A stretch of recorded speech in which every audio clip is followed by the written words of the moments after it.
Hello and welcome to AI for Developers. I'm Chaitanya Talking Bot. Today's lesson is titled Advanced LangGraph Techniques, Combining LLMs and Knowledge Graphs.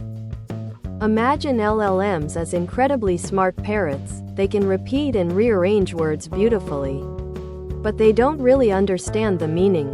Knowledge graphs are like organized encyclopedias. They store facts and connections between things. We'll learn how to combine their strengths. Think of a knowledge graph as a giant network of interconnected boxes. Each box represents a concept, like dog, and arrows connect boxes to show relationships. Dog to mammal, dog to pets.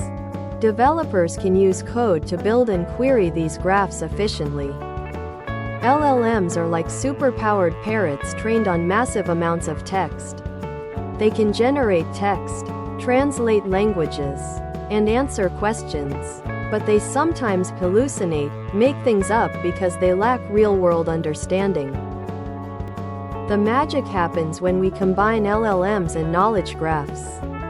The graph provides the facts and context, grounding the LLM and preventing hallucinations. The LLM provides creativity and the ability to generate human-like text based on those solid facts. Let's say we ask, what is the capital of France and what is its population? The LLM asks the knowledge graph, which provides Paris and its population. The LLM then neatly formats this into a human-readable answer. No more hallucinations. Developers use APIs, like interfaces to the knowledge graph and the LLM, and libraries, pre-written code blocks, to easily connect these two powerful tools. We'll look at some example code snippets.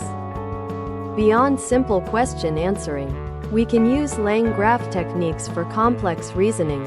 For example, inferring relationships between concepts not directly stated in the knowledge graph, using the LLM's abilities to bridge the gaps. The combination of LLMs and knowledge graphs is revolutionizing many fields. From search engines and chatbots to medical diagnosis and scientific discovery, the possibilities are endless. Thanks for watching. If you found this helpful, make sure to subscribe to our channel and hit the like button.